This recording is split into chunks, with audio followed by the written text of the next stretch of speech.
அனைவருக்கும் வணக்கம். ரிஷபராசிக்காரர்களுக்கு ராசியின் அதிபதியான சுக்கிரனுக்கு சமகிரகமாகவும் நட்பு கிரகமாகவும் இருக்கக்கூடிய குரு பகவான் தைரியஸ்தானத்தில் உச்சம் பெறுகிறாருங்க. பொதுவாக தைரியஸ்தானத்திற்குள் செல்வது நிச்சயம் சாதகமற்ற அமைப்பு என்று பார்க்கப்பட்டாலும் ராசியின் அதிபதியான சுக்கிரனை தனது பார்வையில் பகை கிரகமாக பார்க்கிறாருங்க குரு. எனவே இந்த வேளையில் தைரியஸ்தானத்தில் நுழையும் குருவின் அமைப்பால் தைரியமும் தன்னம்பிக்கையும் துணிச்சலும் அதிகரிப்பதோடு உடன் பிறந்தவர்களுக்கிடையே இருக்கக்கூடிய பெரும்பாலான சிக்கல்களும் நெருக்கடிகளும் மாற்றத்தை சந்திக்கும் அற்புதமான வேளையாக இந்த தருணம் அமையக்கூடிய சந்தர்ப்பம் உண்டு. உலகின் எந்த மூலையில் இருந்தாலும் இனி உச்ச குருவால் இவை நடந்தே தீரும் என்று சொல்லக்கூடிய வகையில் எந்தெந்த நிகழ்வுகள் அமைகின்றன என்பதை ஆராய்ந்து பார்க்கும் போது பொதுவாக குரு பகவானை பொறுத்த வரைக்கும் நவ கிரகங்களிலே சுப கிரகமாக பார்க்கப்படுகிறாருங்க. நவ கிரகங்களிலேயே தோஷமற்றவர் என்று சொல்லக்கூடியவராகவும் நவ கிரகங்களுக்குமே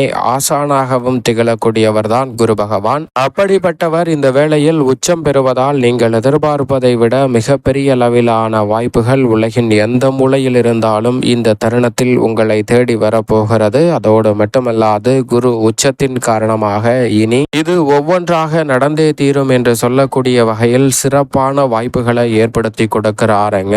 குறிப்பாக குரு பகவான் நேர்கதியில் உச்சம் பெறும் இந்த வேலை என்பது நீங்கள் நினைப்பதை விட மிக சிறப்பான நல்ல வாய்ப்புகளும் சந்தர்ப்பங்களும் கைகூடி வரும் அற்புதமான தருணமாக அமைகிறது. பல்வேறு வகையான சிக்கல், சிரமம், நெருக்கடி என்று சொல்லக்கூடிய விஷயங்களுக்கு நல்ல தீர்வு கிடைக்கும். குரு பகவான் தனது உச்ச வீடான சந்திரனின் ஆட்சி வீட்டில் உச்சபலம் பெற்றிருக்கும் இந்த வேலை என்பது இரட்டிப்பு நன்மையை கொடுக்க போகிறது. ஏனென்றால் மிக வலுவாக இந்த வேளையில் முக்கூட்டு கிரகங்கள் கடந்து செல்லக்கூடிய வேளையில் சுக்கிரன் மிக வலுவாக குருவுடன் இணைந்து சுக்கிர மங்கள யோகத்தையும் ஏற்படுத்தி கொடுக்க போகிறார். எனவே நீங்கள் எதிர்பார்ப்பதை விட பல நல்ல வாய்ப்புகளும் சந்தர்ப்பங்களும் இந்த தருணத்தில் சிறப்பாக கைகூட போகிறது. நவ கிரகங்களிலேயே மனித வாழ்க்கையை தலைகீழாக புரட்டி போடக்கூடிய அப்பரிவிதமான வளர்ச்சியை நேர்கதியில் கொடுக்கக்கூடிய ஒரு அற்புதமான கிரகமாக பார்க்கப்படுகிறாருங்க குரு பகவான். அது மட்டுமல்லாது எந்த ஒரு கிரகமும் குருவை பகை கிரகமாக பார்ப்பதில்லை. நவ கிரகங்களிலே பகை கிரகமற்ற ஒரே கிரகம் என்று சொன்னால் அது நிச்சயமாக குரு பகவான் தான். எனவேதான் வானியல் அரசன் நவ கிரகங்களின் தலைவன் என்று அழைக்கப்படுகிறார். அப்படிப்பட்டவருடைய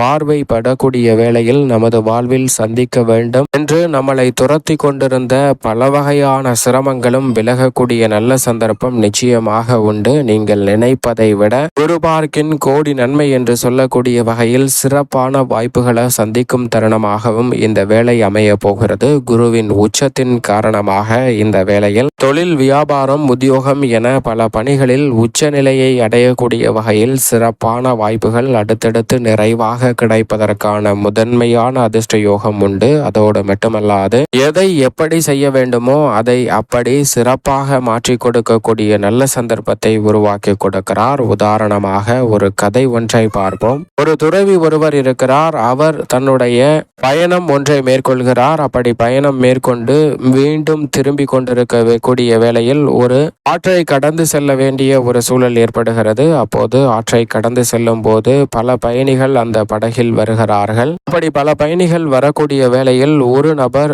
அங்கு இருக்கக்கூடிய பெண்களை வம்பிழுக்கக்கூடிய வகையில் எள்ளி நகையாடுகிறார். அவரை பார்த்து இந்த துறவி ஒன்றுமே சொல்லவில்லை. மிகவும் அமைதியாக அந்த இடத்தை விட்டு அப்படியே கடந்து சென்று விடுகிறார். பிறகு தனது குருவை பார்த்து நடந்த நிகழ்வை அவரிடம் எடுத்து சொல்ல, அப்போது இந்த குரு அந்த துறவியிடம் சொல்கிறார், நீ செய்தது தவறு, அங்கு நடக்கக்கூடியது தவறு என்று தெரிந்தவுடன் உடனடியாக அதை தட்டி கேட்க வேண்டும் என்று சொல்கிறாருங்க.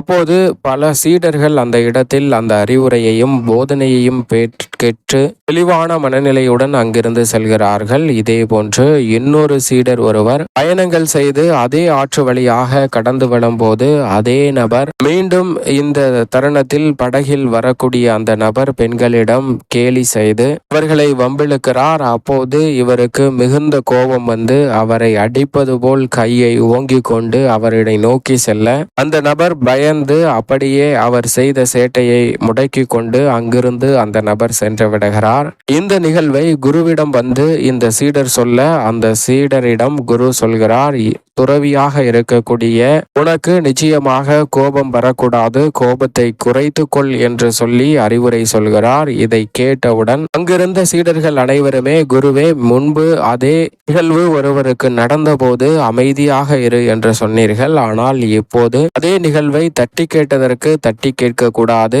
அமைதியாக கோபத்தை கொஞ்சம் குறைத்து கொள்ள வேண்டும் என்று சொல்கிறீர்களே, எனக்கு ஒன்றும் புரியவில்லை என்று அங்கிருந்த சீடர்கள் அவரிடம் கேட்க, அப்போது குரு சொல்கிறார், முன்பு அந்த நிகழ்வை சந்தித்த அந்த சீடன் மிகுந்த மென்மையான குணம் கொண்டவன். அதனால் அவனுக்கு கொஞ்சம் அநியாயத்தை தட்டி கேட்கக்கூடிய அளவிற்கு துணிவு வேண்டும் என்று சொன்னேன். இவன் ஏற்கனவே துணிச்சலுடன் பல விஷயங்களை மேற்கொள்ளக்கூடியவன். அப்படி இருக்கும்போது இன்னும் துணிச்சல் அதிகரித்தால் சில பிரச்சனைகளை அதிகரிப்பதற்கான சூழல் உருவாகிவிடும். அதனால்தான் இவனிடம் கோபத்தை குறைத்து கொள்ள சொல்லி சொன்னேன் என்று சொல்கிறாருங்க. இது போன்றுதான் நம்மளுடைய வாழ்விலும் சில இடங்களில் வேறு மாதிரியாகவும் சில இடங்களில் இன்னொரு மாதிரியாகவும் நடந்து கொள்ள வேண்டிய ஒரு சூழல் இருக்கிறது. இந்த சூழலுக்கு ஏற்றவாறு நவ கிரகங்களின் தலைவன் குரு என்று அழைக்கக்கூடிய குரு பகவான் உச்சம் பெறக்கூடிய வேளையில் மிக சிறப்பான அமைப்பை நிச்சயமாக இந்த தருணத்தில் நமக்கு ஏற்படுத்தி கொடுக்க போகிறார் என்பதில் சந்தேகமே இல்லை. ஏனென்றால் குரு பகவான் உச்சம் பெற்றிருக்கும் இந்த காலகட்டம் என்பது அற்புதமான பொன்னான வாய்ப்புகள் தடையில்லாமல் உங்களை தேடி வருவதற்கான முதன்மையான சந்தர்ப்பத்தை உருவாக்குகிறது. சரியாக இந்த வேலையை பயன்படுத்திக் கொள்ளுங்கள். இரட்டிப்பு நன்மை நிச்சயம் உண்டு. ரிஷப ராசிக்காரர்களுக்கு வெற்றிக்கே உரித்தான 3ஆம் இடத்தில் அமர்ந்து குரு பகவான் 7, 9 மற்றும் 11 ஆகிய இடங்களை பார்க்கிறாருங்க. குரு பார்க்கின் கோடி நன்மை என்று சொல்லக்கூடிய வகையில் குரு பகவானின் சுப பார்வை சப்தமத்தில் பதிவதால் எதிர்பார்ப்புகள் அனைத்தும் பூர்த்தியாகும். திருமணம் உள்ளிட்ட பல சுபகாரியங்கள் இந்த தருணத்தில் உறுதியாகவே வெற்றிகரமாக அமையக்கூடிய சந்தர்ப்பம் நிச்சயமாக உண்டு. பல்வேறு வகையில தடை தாமதம் என்று சொல்லப்பட்ட பல நிகழ்வுகளில் சிறப்பான மாற்றம் கிடைக்கும். அதோடு மட்டுமல்லாது புதிய வாய்ப்புகள் நீங்கள் எதிர்பார்ப்பதை விட சிறப்பாக அமையக்கூடிய சந்தர்ப்பம் நிச்சயமாக கிடைக்க இருக்கிறது. 1 மடங்கு பணம் வந்தால் 2 மடங்கு செலவு வந்து நிற்கக்கூடிய சூழலில் அவற்றை திறன்பட கையாளுவதோடு மட்டுமல்லாது பாக்கியஸ்தானத்தை குரு பகவான் பார்ப்பதால் பல வளர்ச்சி நிறைந்த வாய்ப்புகள் நிச்சயமாக உண்டு. லாபஸ்தானத்தை மிக வலுவாக லாபாதிபதியாக இருக்கக்கூடிய குரு பகவான் மிகவும் வலுவாக பார்ப்பதால் பல்வேறு வகையில தனலாபம் நிறைந்து கிடைப்பதற்கான நல்ல சந்தர்ப்பம் நிச்சயமாக உண்டு. பெரிய அளவிலான காரிய தடைகள் விலகுவதோடு அடுத்தடுத்து முன்னேற்ற வாய்ப்புகளை தடையில்லாமல் பெறுவதற்கான முதன்மையான யோகத்தை இந்த தருணத்தில் நிச்சயமாக குரு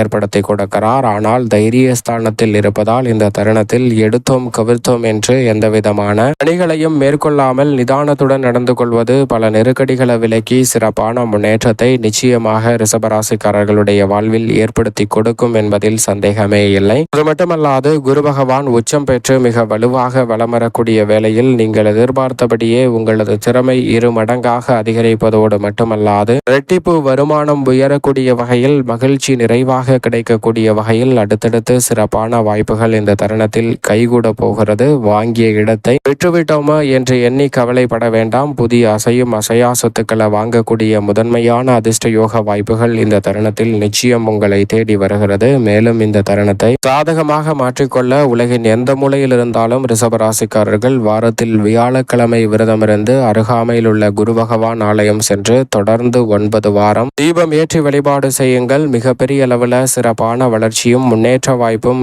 நினைப்பதை காட்டிலும் அற்புதமாக கைகூடும். ரிஷபராசிக்காரர்களாகிய உங்களுக்கு